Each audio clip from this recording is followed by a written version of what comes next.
Power and dominance, yan ang i-discuss natin ngayon. Marami kasi nag-iisip niyan na kailangan mo maging mayaman muna, magkaroon ng high status, or magsalita ka ng confident yung ganyan, di ba? Para magkaroon ka ng kapangyarihan or dominance. So technically, karamihan talaga ng mga tao iniisip nila tong power and dominance is external talaga to. Ibig sabihin yung chasing status, financial success, yung mga ganyan. Now, totoo rin naman yan, pero hindi talaga yan. Ang power and dominance about ruling yourself. Ibig sabihin, kasi sino ba gagawa ng pera, di ba? Ikaw. Sino ba i-experience ng lahat-lahat ng gusto mo ma-experience? Ikaw, di ba? So, i-discuss natin yan. Ang konsepto ng power at dominance ay madalas na hindi naiintindihan. Maraming taong iniisip na ang pagiging dominant ay ang pagkontrol sa ibang tao. Yan nga yun, di ba? Manipulation. Sa katotohanan, ang pinakamatibay na anyo ng kapangyarihan ay pagkontrol sa sarili. Ruling yourself. Kung hindi mo kayang pamahalaan ang sarili mong isip, emosyon at mga kilos, malamang na ibang tao, ibang impluensya ang magdidikta ng desisyon ng buhay mo. Kasi if you can't rule yourself, ibang tao talaga magro-rule sa'yo. Kaya dyan talaga manggagaling yung power and dominance. So, ibig sabihin lang yan, dominance means may control ka sa sarili. So, ang unang batas ng kapangyarihan, rule yourself. Fact yan. Ang pinakamakapangyarihang tao ay hindi ang may pinakamalakas na boses o pinakamaraming pera. Siya ang taong kayang gawin ang tamang bagay kahit walang nakakakita. Kasi hindi naman sino ba talaga gagawa ng pera, 'di ba? Ikaw rin naman talaga. So kung hindi mo makokontrol sarili mo, wala ka rin talagang kakayahan gumawa ng pera. So technically, dahil nga 'di ba, sinishare ko na 'yan, survival lang naman talagang purpose ng buhay at mahalaga. So kailangan mo talaga mag-focus sa sarili, mag-self-improve ka, mahalin mo 'yung sarili mo kasi nga ikaw ang gagawa ng lahat ng experience mo. So eto, kapag kaya mong bumangon kahit wala kang motivation, magtrabaho kahit tinatamad ka. Kasi nga, kahit na, pwede ka naman tumambay talaga, 'di ba? Maging stagnant diyan, wag ka kumilos, pero may penalty 'yan kasi nga yung time hindi ka talaga inaantay, tatanda ka talaga. So, aanihin mo yung mga pinaggagawa mo talaga ngayon. Kontrolin ng emosyon kapag galit ka, totoo rin yan. Kasi pagka emotional ka, nagagalit ka, hindi lang to galit hindi lang negative, kahit masaya ka. Naka-cloud yung judgment mo, hindi ka nakakaisip ng malinaw, hindi mo nakikita yung bawat aspeto or yung talagang totoong nangyayari kasi clouded ka ng emotion mo. Either happiness man yan or anger. Both yan ay hindi makakatulong sa'yo. Kaya nga may kasabihan, huwag kang magdesisyon kapag masaya ka, huwag kang magdesisyon kapag galit ka. Tsaka, huwag kang magsasabi ng mga yung super positive sa isang tao or super negative. Kailangan mga salita mo is normal lang, neutral. Para, yun nga, 'di ba? Kasi pagka nabitawan mo na yan, di mo na mababalik. 'Di ba? May expectation na nakaakibat dyan sa mga sinabi mo. Maghintay ng tamang pagkakataon kaysa impulsive na desisyon. Kasi nga, actually predictable naman talaga yung mangyayari sa totoo lang dahil sa cause and effect. So, 'di ba, kung ano yung ginawa mo, na pagdesisyonan mo, may epekto talaga 'yan. So, talaga makikita mo na So, magdesisyon ka talaga yung ikaka-benefit mo ngayon. Kasi, ang tingin ko kasi talaga dyan, kung ano talaga yung magbe-benefit ka ngayon, yun ang magbe-benefit ka in the future. Which is, babagsak pa rin yan sa self-improvement. Now, depende na lang yan kasi subjective din No, meron mga tao sa tingin nila makakabuti yung pag-iinom, pag-iyosi, 'di ba? Kasi nga subjective reality. Now, depende na lang talaga sa kanila yan, di ba? ibig sabihin ikaw namumuno sa sarili mo. Kung hindi mo ito magagawa, ang magiging master mo ay emosyon mo, takot, katamaran, social media, peer pressure, opinion ng ibang tao, instant gratification. So basically external. Makokontrol ka ng external mo. Kung hindi ikaw ang mag-rule sa sarili mo, may ibang magro-rule sa'yo. Isipin mo ang isang barko, kung walang kapitan, hindi ibig sabihin na hihinto ito, dadalhin lang ito ng alon kung saan-saan. Ganito rin ang buhay, kapag wala ka malinaw na direksyon, o kailangan magkaroon ka talaga ng goal, tsaka ambition, yung gusto mo talagang gawin. Algorithm ang magdidikta ng oras mo, advertisements ang magdidikta ng gusto mong bilhin, ibang tao ang magdidikta ng pangarap mo, emosyon ang magdidikta ng mga desisyon mo. Kaya nga shinare ko yung principle na ng lahat lang ay para sa ikakabuti. So diyan lang talaga focus mo, which is babagsak pa rin talaga sa nag-iisang core principle, which is self-love lang talaga. Syempre, kung mahal mo yung sarili mo, pa-priority mo yung health mo, finances mo, socialization mo, etc. Tsaka magbabasa-basa ka, yung mga ganyan. Unti-unting nawawala ang kontrol mo sa sarili mong buhay. Ang tunay na dominance, hindi ito pagiging bully. Hindi ito pananakot, hindi ito pagiging maangas. Ang tunay dominance ay calm under pressure. Okay, kaya ka naman magiging kalmado kahit may pressure. Ibig sabihin ng pressure is na-experience mo yung mga challenges sa buhay. Kasi alam mo yung mga basic principle na lilipas din yan, walang permanente. Depende pa rin talaga yan at nakasalalay sa'yo sa desisyon at mga kilos mo. Kuwari, mahirap ka. Sure ba yan? Simula bata ka hanggang pagtanda na mahirap ka lang talaga. Hindi naman fix ang reality. Nakadepende yan sa'yo sa desisyon mo kung gusto mo talaga magbago. O kung sinabihan ka na mahiyain ka, hindi ka confident. Now, projection lang nila yun, di ba? Now, totoo ba yan? Ask yourself kung totoo ba talaga yan, di ba? Confident kahit walang approval, consistent kahit walang pumapalakpak, hindi madaling maapektuhan ng drama. Kapag may control ka sa sarili mo, hindi mo kailangan patunayan sa lahat na malakas ka. Totoo yun kasi nga, pagka focus mo sarili lang, wala talaga siyang competition. Sa indirect way kasi nga, ang focus mo lang yung gusto mong gawin at mag-improve. Ganito yan kasi, di ba, kuwari ako, sample ko, nag-affiliate, nagpa-promote ka.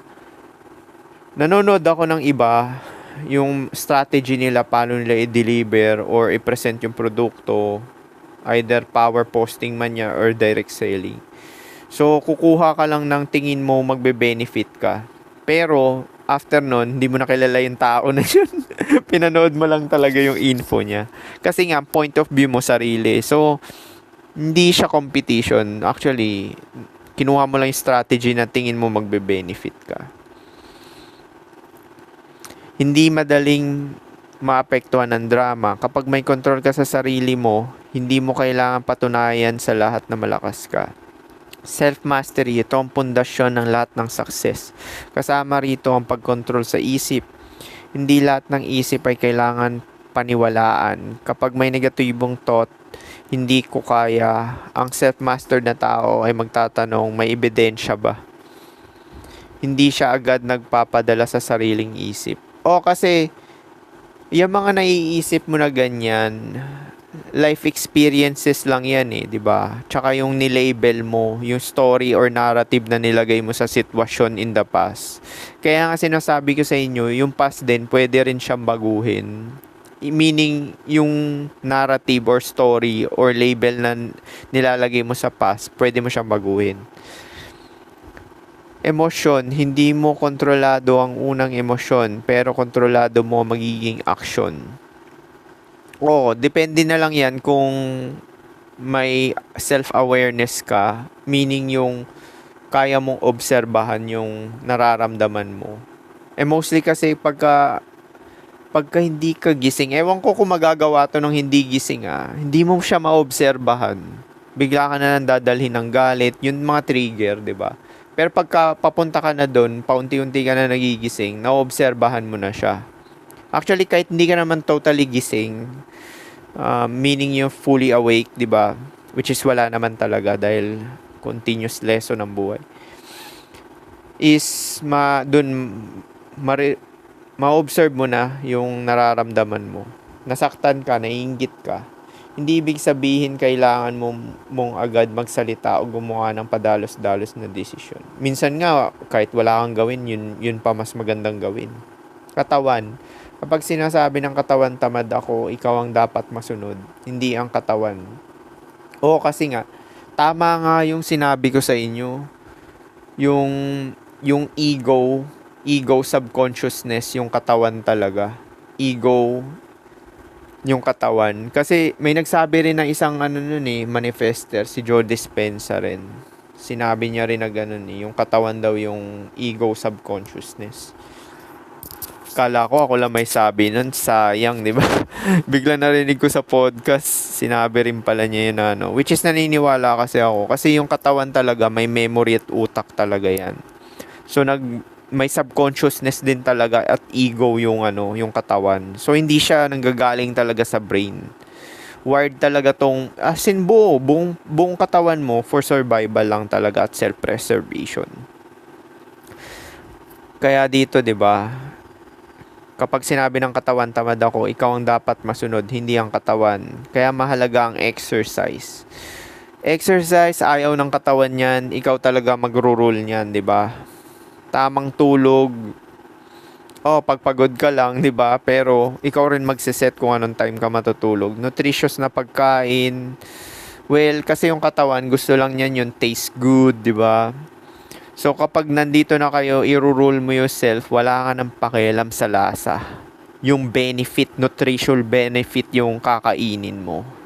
Disiplina sa routine.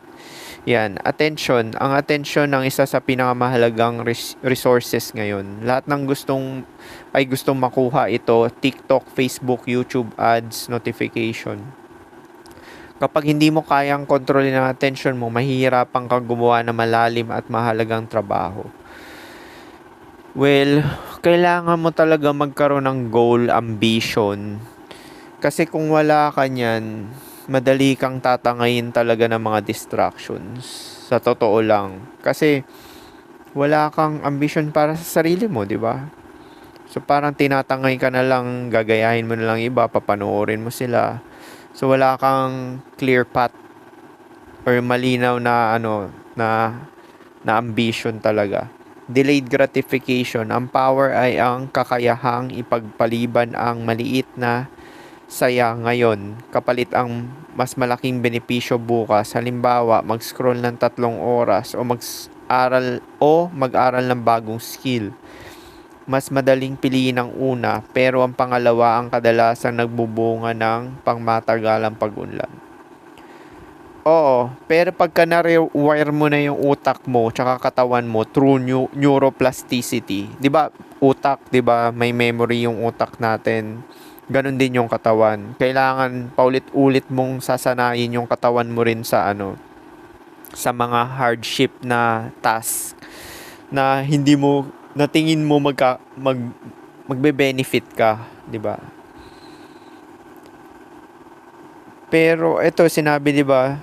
Pero ang pangalawa, magkakaroon ng kadalasan magbubunga ng pangmatagalang pag-unlad. Tawag nila dun sa ganun rewiring is neuroplasticity. So ngayon pa lang talaga kailangan magkaroon ka ng ambition, tapos kilusan mo talaga yan ng paulit-ulit. Sa una niyan tatamarin ka. Pero sa kalaunan magiging normal na lang sa'yo yan. Mental toughness. Ang dominanteng isip ay hindi naghahanap ng madaling buhay. Hinahanap nito ang pagkakataong lumakas. Minsan nakaka-addict yan Kuwari yung dating nahihirapan ka, dahil ginagawa mo na siya ng paulit-ulit, nagiging normal na siya ngayon. Tapos dahil normal na siya, nagiging addiction na rin. Pero ang kagandahan lang, dahil nga kumikilos ka at ginagawa mo yung mga mahihirap na bagay, na tingin mo magbe-benefit ka ngayon at sa future, is nagbe-benefit ka, 'di ba? Yun yung magandang pagbabago. Kapag may problema, hindi agad sumusuko, hindi agad nagrereklamo, hinahanap ang solusyon. Yung solution based, 'di ba? Internal versus external validation. Mahinang kapangyarihan, kailangan ng likes, approval, ng papuri, kailangan ng papuri. Malakas na kapangyarihan, alam ang sariling halaga. Tuloy ang trabaho kahit walang pumapansin. Hindi na nakadepende ang disiplina sa opinyon ng iba. O babagsak pa rin to sa self-focus at pagmamahal sa sarili, which is magkakaroon ka ng ambition. Kasi yung ambition mo yung magpapakilos talaga sa iyo eh. Tapos dahil nga focus mo lang is execution, is magpapagaling ka talaga doon. Dahil nga continuous kang kumikilos, 'di ba? So, at the same time natututo ka. At pagaling ka ng pagaling kada kilos mo. Boundaries, kapag wala kang boundaries, lahat may access sa oras mo. Lahat pwedeng humingi ng pabor, lahat pwedeng manggulo sa focus mo. Ang taong may self-respect ay marunong magsabi ng hindi. Hindi dahil masama siya, kundi dahil pinoprotektahan niya ang oras, enerhiya at mga prioridad niya. Kasi dito sa realidad, either you're in it or you're not, 'di ba? So kung wala ka talaga ambition, well, madali ka talagang ma-distract. Tsaka hindi ka madaling makapagsabi ng no. Pero kung may ambition ka, malamang yun na yung priority mo. Ang mangyayari niyan is yung mga walang kinalaman sa ambition mo, madali mo na lang siyang hihindian. So pabor pa rin talaga siya sa'yo. Discipline over motivation. Ang motivation ay pagbabago. Ang discipline ay desisyon. Kapag umasa ka lang sa motivation, magiging inconsistent ka. Kapag disiplinado ka, kikilos ka kahit hindi ka inspired. Well, totoo ito, pero again, hindi ka magiging discipline kung wala ka talagang ambition. Kahit yan discipline, mag-flip-flop pa rin yan eh. Kasi yung ambition talaga, galing yan sa kalooban mo eh. Parang si Naruto, 'di ba? Yung karakter na sa anime. Bata pa lang talaga siya, alam na niya, gusto kong maging Hokage. Si Rock Lee naman, gusto ko, yung may limitasyon, hindi niya kayang gumamit ng ninjutsu. Ibig sabihin yung mga power. Ang advantage niya lang is taijutsu. Ibig sabihin, pure physical lang na karate, tsaka mga suntukan. Yun lang yung kaya ni Rock Lee. So gusto niya gumaling talaga doon. So yun yung sinasabi nating ambition, di ba? Na kapag wala kang ambition, walang magpapakilos sa'yo talaga eh. Sa totoo lang, walang magpapakilos sa'yo. Hindi ang isang malaking effort, kundi ang maliit na effort araw-araw. Halimbawa, magbasa ng 20 minuto araw-araw, mag-workout ng regular, mag-ipon buwan-buwan, mag-practice ng skill ng tuloy-tuloy. Sa paglipas ng panahon, ang maliit na hakbang na ito ay nagbubunga ng malaking pagbabago. Actually, sa malaking pagbabago, wala ka ng pakialam dito kasi ikaw na yun eh. Ibig sabihin, ginagawa mo na lang siya talaga ng paulit-ulit kasi tingin mo may benefit ka. Confidence comes from competence. Ang tunay na confidence ay hindi basta positibong pag-iisip. Nanggagaling ito sa paulit-ulit na paggawa at paghasa ng kakayahan.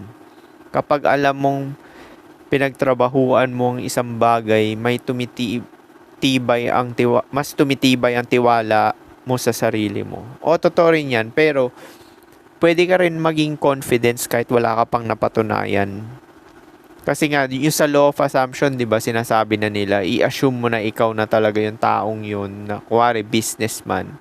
Is gawin mo na talaga yung mga iniisip ng businessman, paano siya kumilos, paano ba siya magbenta, yung mga ganyan.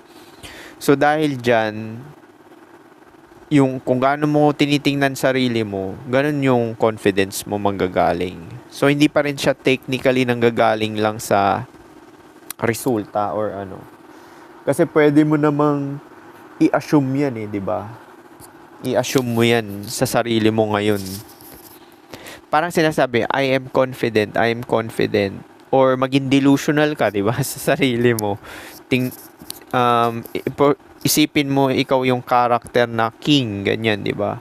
So, mapapansin mo kung paano magsalita, paano ka kumilos, para malahari rin. Dahil nga, yun yung tingin mo sa sarili mo. Mission over comfort.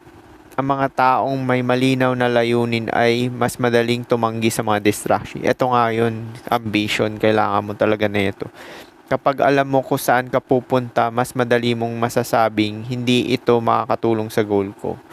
Kasi magkakaroon ka talaga ng clear direction. Tapos yung direction na yun yung magbibigay sa'yo ng strategy. Ibig sabihin, kikilos ka lang ng kikilos everyday para doon sa ambition mo.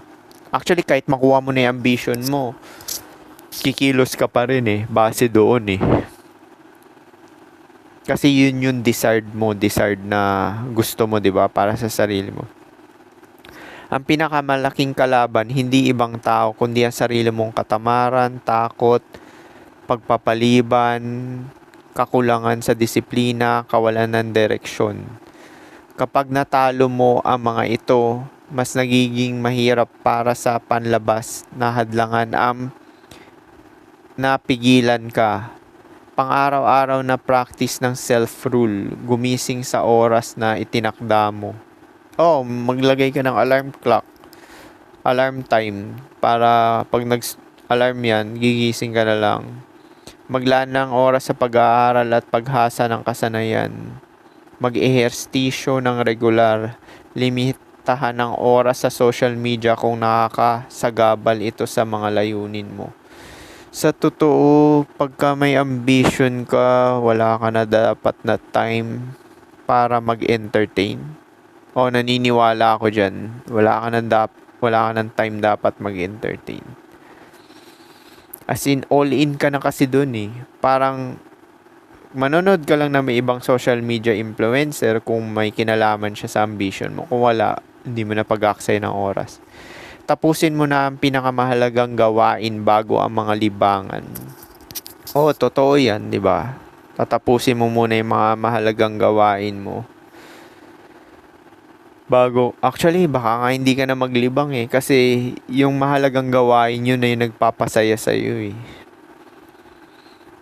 Yun na yung parang form mo ng entertainment. Maglaan ng ilang minuto para suriin ang araw, ano ang nagawa mo, ano ang pwede pang pagbutihin, at ano ang susunod na hakbang. Totoo to. Kasi sa consistency, malalaman mo yung hindi gumana at gumana, 'di ba? Dahil nga kumilos ka. Kaya nga meron ako shinare dyan. Kapag kumilos ka, may mangyayari. Either positive or negative, both nakatulong sa'yo. Kasi yung hindi pumabor sa'yo, natuto ka. At the same time, na-store yun sa memory mo na ito yung hindi pala pumabor sa akin, ito yung strategy na hindi maganda, hindi gagana. So, natututo ka talaga. Kaya, ang pininiwalaan ko talaga, consistency of action talaga mahalaga Kasi, walang failure kapag kumilos ka talaga. Ang failure lang kapag nag-quit ka or hindi ka na kumilos. Kasi kahit hindi ka kumilos, walang pakialam yung pagtanda mo. Tandaan mo, ang goal lang talaga, goal to death, yung pagtanda mo. Walang pakialam yung time mo, yung pagtanda mo sa'yo, di ba? Kaya so, gawin mo positibo or negatibo or self-improvement, wala siyang pakialam, di ba? Yun nga lang, both mahirap, di ba? Mahirap magpayaman. Meron din ako shinare niyan. Pero mahirap din maging mahirap. Ang kagandahan lang dun sa hard work ng pagpapayaman, which is gawin mong addiction, self-improvement, is natututo ka, pumipera ka rin, at kapag marami ka ng pera, mabilis kang makalis sa sitwasyon na ayaw mo. Kuwari, yung pangingempleyo, gusto mo ba hanggang 60, mang-empleo ka na lang, 'di ba? Pag nanging-empleo ka, lagi ka magbe-bend sa boss mo, sa mga katrabaho mo, makikipagplastikan ka, 'di ba? So, yun yung sinasabi natin. Ang power ay hindi nagsisimula sa pagkontrol sa ibang tao, nagsisimula ito sa pagkontrol sa sarili. Ang dominance ay hindi tungkol sa pagiging pinakamalakas sa isang silid, kundi sa pagiging taong hindi madaling matangay ng takot, emosyon, tukso o opinyon ng iba. Kapag ikaw ang namumuno sa sarili mong isip, oras, emosyon at mga kilos, mas nagkakaroon ka ng kakayahang gumawa ng mga desisyon na ayon sa iyong pangmatagalang layunin. Ang ganitong uri ng self-mastery ay ang nagsisilbing matibay na pundasyon para sa pag-unlad, pagiging maaasahan at tunay na kalayaan. Actually, yun talaga yung totoong freedom. Yung meron kang freedom of choice para sa sarili mo. Ibig sabihin, hindi ka basta-basta na-impluwensyahan or nakokontrol ng external. Kesyo sitwasyon man yan, tao, or mga pangyayari. So basically, lahat manggagaling sa'yo. Yun talaga yung true meaning ng power and dominance. Hindi ka kaya makontrol ng emosyon mo, iniisip mo, external, tsaka yung mga tao sa paligid mo. So ito, segue lang to. So, naisip ko lang na ang pagyaman financially, napaka-predictable pala niya. Kasi ang gagawin mo lang talaga is, mag-iisip ka lang talaga yung ambition mo para sa sarili mo na gustong gusto mong gawin na tingin mo malaki talaga yung magbibigay na kita sa'yo. Either skill man yan, pagbebenta ng produkto, or kung ano man. Tapos, ang gagawin mo na lang talaga, consistently. Tapos, lahat ng mga walang kinalaman dun, aalisin mo. So, yun lang talaga ang formula para sa financial success. Is consistent action lang talaga. Kasi, sabi nga ni Andrew Tate, action solves everything. Hopefully, may natutunan kayo dito. Peace.